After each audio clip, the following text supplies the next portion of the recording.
तो नमस्कार दोस्तों। एक बुजुर्ग माँ होती है जो अपनी ज़िंदगी में, अपने जीवन में अपने दो बेटों के साथ में रह रही होती है। उसका बेटा बड़ा अपने ऊपर वाली मंजिल में रह रहा होता है और छोटा बेटा मकान के नीचे वाली मंजिल में रह रहा होता है। वो माँ अपने दोनों बेटों के साथ में रहती है। 15 दिन एक बेटे के साथ में खाना खाती है और 15 दिन दूसरे बेटे के घर में खाना खाती है। कभी कभी जब महीने का 31वां दिन होता है, कभी कभी जब महीना 31 का होता है और वो 31वें दिन जब किसी भी बेटे के घर से खाना नहीं मिलता तो वो माँ उस दिन उपवास रखती है और उसी उपवास के दिन भगवान का भजन भी करती है, भगवान की भक्ति भी करती है। दोस्तों, समय बीतता गया। एक दिन उसके बेटे कहीं जा रहे थे तो उन्होंने कहा कि माँ, आज तुम खाना अपने लिए स्वयं बना लेना। दोस्तों, उन बेटों की बहुओं ने कहा कि माँ, आज तुम अपने लिए खाना स्वयं बना लेना, हम कहीं घूमने जा रहे हैं, या फिर खाना ना बना पाओ तो पास के ही मंदिर में भंडारा चल रहा है, वहाँ पर जाकर के खा लेना। दोस्तों, उस माँ ने कहा कि बेटा, मैं खाना कैसे बना लूँगी, मुझे तो गैस चूल्हा जलाना ही नहीं आता, तो मैं खाना कैसे बना पाऊँगी। तो उन बेटों ने कहा कि तो फिर माँ, पास के ही गांव में एक मंदिर में भंडारा चल रहा है, तो वहाँ पर जाकर के खाना खा लेना और हम शाम तक लौट करके आ जाएंगे। दोस्तों, जब वो गाड़ी में बैठ करके चल देते हैं सभी लोग, तो उन बेटों का एक छोटा सा ही लड़का था।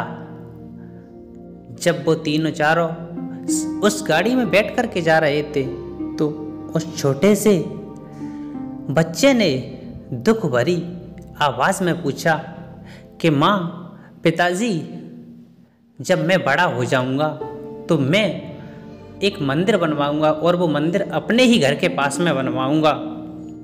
दोस्तों, जब उन्होंने इतना सुना कि हमारा बेटा ऐसा क्यों कह रहा है, उन्होंने पूछा, बेटा तुम ऐसा क्यों कह रही हो कि मंदिर के पास में ही अपना घर बनवाओगे या फिर अपने घर के पास में ही एक मंदिर बनवाओगे।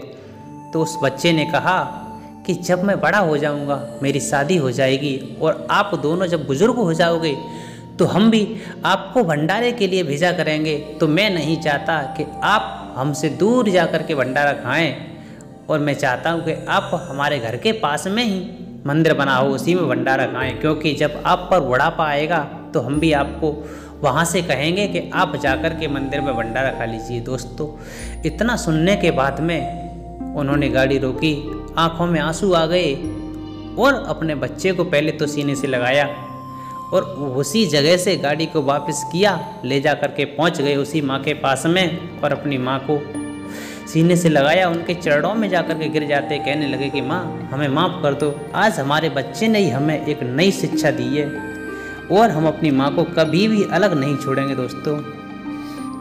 दोस्तों, माँ का दर्जा इस दुनिया में सबसे बढ़कर के होता है और माँ की जगह इस दुनिया में कभी कोई ले नहीं सकता। दोस्तों, उनको नहीं देखा हमने कभी, पर उनकी ज़रूरत क्या होगी। जरा ध्यान देना इन शब्दों पर दोस्तों, कि उनको नहीं देखा हमने पर उनकी ज़रूरत क्या होगी। हे माँ, तेरी सूरत से अलग भगवान की सूरत क्या होगी। बहुत रोते हैं लेकिन दामन हमारा नम नहीं होता, इन आँखों के बरसने का कोई मौसम नहीं होता। मैं अपने दुश्मनों के बीच महफूज रहता हूँ, क्योंकि मेरी माँ की दुआओं का खजाना कभी कम नहीं होता। दोस्तों, कभी भी अपने जीवन में अपनी माँ को कभी भी दुख मत देना और अपनी माँ को अलग करने की कोशिश मत करना। अगर आपने अपनी माँ को अलग करने की सोच भी ली तो ज़िंदगी में याद रखना, कभी भी आप सुख चैन से बैठ नहीं पाओगे। जब माँ के आंसू गिरते हैं किसी बच्चे के सामने, समझ लेना उस बच्चे की ज़िंदगी में कभी खुशियाँ लौटने वाली नहीं होंगी। दोस्तों, हम सब तो वो खुश नसीब हैं जिनकी माँ हमारे सबके साथ है। उनसे पूछो जिनकी कोई माँ नहीं है, उनका जीवन कैसा होता होगा। मैं आशा करता हूँ कि इस वीडियो से आपकी समझ में बहुत कुछ आया होगा आप बहुत कुछ सीखे होंगे इस वीडियो से।